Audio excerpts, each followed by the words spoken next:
Olá, aqui é a Alessandra do Fronteira Cast e hoje nós estamos começando, o braço saúde do podcast, iniciando com a campanha Atenção Primária à Saúde como um bom lugar para trabalhar, desenvolvido pelo Grupo Gestra da Universidade do Estado de Santa Catarina, financiado, pela FAPESC.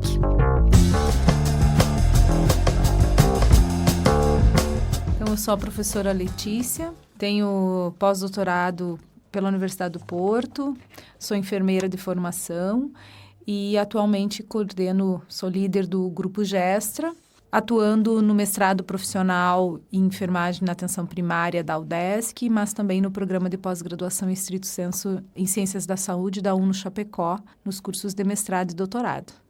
Meu nome é Mayara Scheninger, eu sou enfermeira da Estratégia de Saúde da Família do município de São Miguel do Oeste e eu sou mestranda do mestrado profissional em enfermagem na atenção primária aqui da UDESC e também participante do Grupo Gestra. Sou Cassiane Boff Bauerman, sou enfermeira da Regional de Saúde de Maravilha, mestranda do curso de mestrado em enfermagem na atenção primária à saúde e também faço parte do Grupo Gestra. Qual o conceito? O que podemos entender como violência?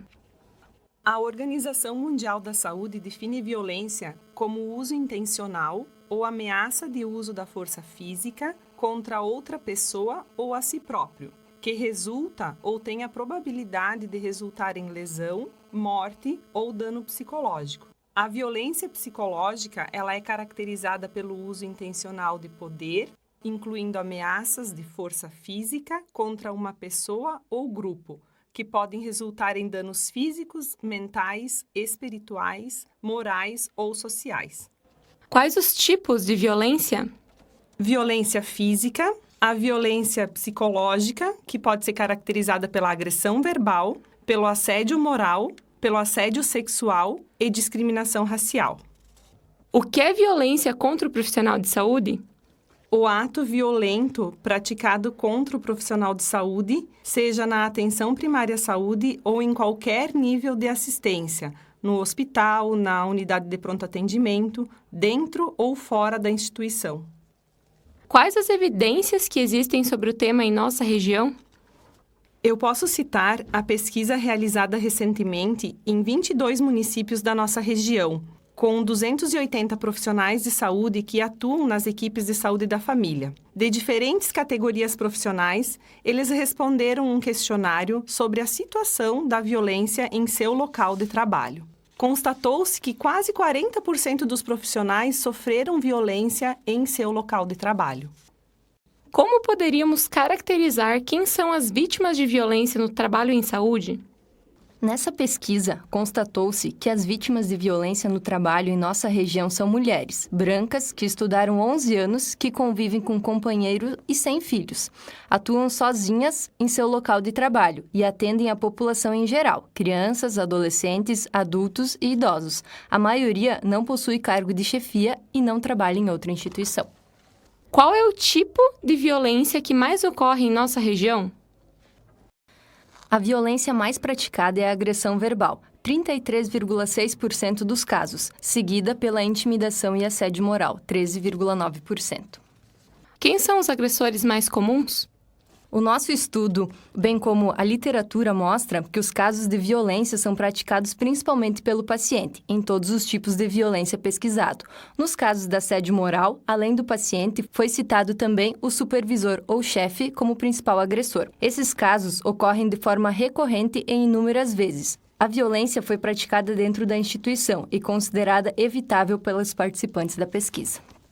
Quais as consequências desses casos de violência?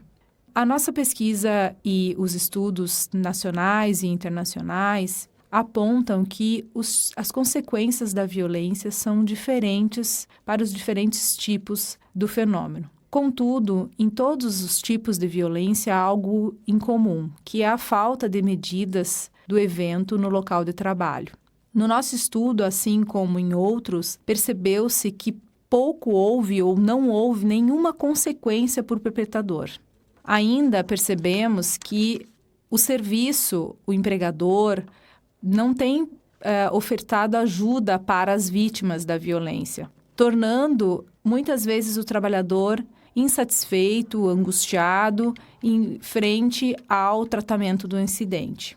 Outro estudo, o estudo de Sorato e colaboradores, realizado em 2017 com profissionais de saúde da ESF, Estratégia de Saúde da Família, demonstrou que vários fatores têm colaborado para essa insatisfação, inclusive replicando e direcionando essa insatisfação para o próprio modelo de trabalho onde as pessoas estão, no caso, na atenção primária, o que interfere de forma negativa na sua saúde e também na forma com que o trabalho é organizado. O que os profissionais de saúde podem fazer? Existe uma forma de enfrentar o problema da violência? Consideramos que o maior objetivo desse podcast é justamente trabalhar o enfrentamento da violência no trabalho em saúde. Classificamos no nosso estudo o enfrentamento da violência no trabalho em 3 grandes nichos importantes. O enfrentamento individual, o coletivo e esse subdividido e de interface muito forte com o coletivo, que seria o institucional. No âmbito individual, nós observamos que os trabalhadores de saúde utilizam muito a fuga ou a negação, que é não evitar falar do assunto ou até mesmo não considerar o ato violento. Um segundo muito frequente, e a gente está tentando relatar isso em ordem decrescente de frequência do que encontramos, então depois da negação e da fuga, as pessoas optam por uma segunda estratégia que é relatar para o chefe, para a chefia imediata, para o coordenador ou gerente do serviço. Na sequência, o ato mais comum individual é contar para um colega, para um amigo ou até mesmo chegar em casa e contar para um familiar. Buscar aconselhamento foi uma outra medida individual apontada no nosso estudo. O registro do evento em prontuário ou em algum livro ou outra forma de registro que o serviço tenha foi uma medida sinalizada e, por fim, das medidas individuais, alguns trabalhadores buscam ajuda ou orientação em sindicatos, conselhos da sua categoria ou associação. Adentrando nas medidas coletivas, identificamos que a medida coletiva mais frequente foi registrar o comportamento agressivo no prontuário de modo a dar visibilidade para que os colegas tenham acesso à informação numa próximo atendimento àquele usuário. Uma medida muito importante e frequentemente realizada. Uma segunda medida coletiva importante que nós identificamos que as pessoas não têm acesso, mas lembraram potencialmente como uma medida muito importante para o enfrentamento da violência no trabalho em saúde, são os treinamentos e capacitações. O treinamento específico para o enfrentamento da violência, a exemplo da agressão verbal, de como conduzir a situação problemática no momento em que ela ocorre. Porque muitas vezes o profissional não está preparado, não imagina que aquilo venha a ocorrer. E aí, nesse nicho, também entra a questão dos investimentos em recursos humanos, na gestão de pessoas, na qualificação das pessoas, porque os trabalhadores identificam que quanto melhor eles dominam o seu processo de trabalho e têm condições de conduzir o ato assistencial, mais empoderado eles se sentem para conduzir esse fenômeno que é comum nos serviços de saúde. Por fim, identificamos também uma série de medidas, essas muitas vezes só citadas porque ainda não estão instituídas, que podem ser realizadas pelas instituições, pelos hospitais, pelos serviços da atenção básica e até da atenção secundária, mas especialmente no campo da estratégia da saúde da família, seria realizar o rodízio de profissionais pelo setor. Fazer uma escala de atividades, por exemplo, a triagem, a recepção, o acolhimento, que são aqueles espaços de receber o paciente, o usuário, seria um espaço muito importante que essas pessoas não fossem sempre as mesmas, porque elas tiveram a maior incidência de atos violentos contra elas. Também nesse sentido, é preciso protocolar como fazer o atendimento ao paciente com condutas violentas. E sobre isso, teria um trabalho muito grande pela frente, porque são poucos registros na literatura de possibilidades de como conduzir. Então, hoje as pessoas, os trabalhadores, eles têm dificuldade de dar prosseguimento ao que fazer após enfrentar a violência no trabalho. A restrição do trabalho solitário também é algo que foi muito enfático. No âmbito da estratégia da saúde da família, onde se propõe o trabalho em equipe, isso se mostra mais uma vez muito relevante e importante para enfrentar a violência. Então, os cenários onde a violência mais ocorre são os cenários onde os trabalhadores não devem fazer um atendimento sozinho. Isso também acontece na questão do assédio moral, do assédio sexual, da discriminação racial. Todos os demais tipos de violência são potencializadas à ocorrência no momento do trabalho solitário. Melhorias no ambiente de trabalho, medidas de segurança, ou seja, medidas estruturais nas unidades, também se mostram medidas institucionais muito importantes. Ambientes salubres, ambientes agradáveis são ambientes que propagam menos violência e promovem uma cultura de paz.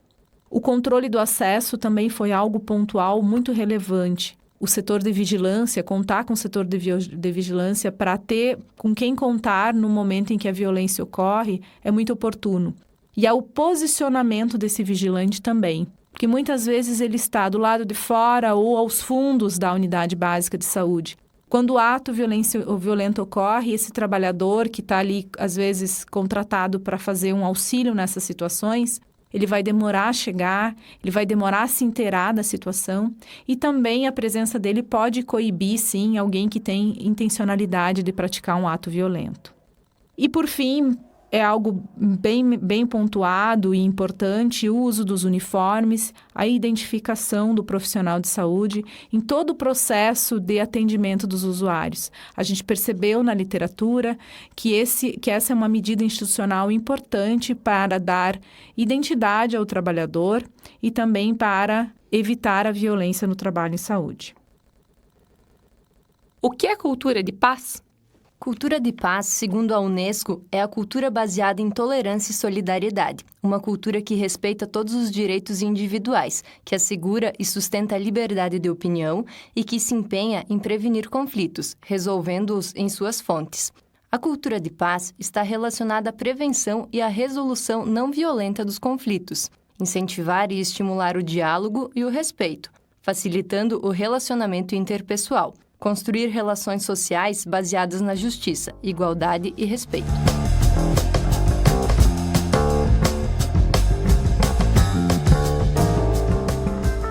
Gostaríamos de agradecer ao UDESC, ao mestrado profissional em enfermagem na atenção primária à saúde, pelo potencial e apoio no desenvolvimento de estudo, e também da campanha publicitária A APS Um Bom Lugar para Trabalhar.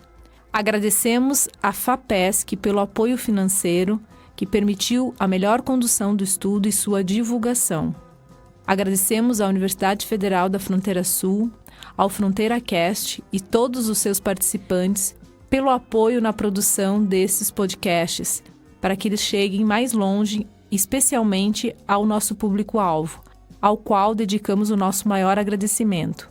Aos trabalhadores de saúde, profissionais de saúde, da atenção primária à saúde e também dos outros cenários, pela disponibilidade em participar do estudo, esperamos dar feedback no enfrentamento da violência aí no seu local de trabalho. Obrigada.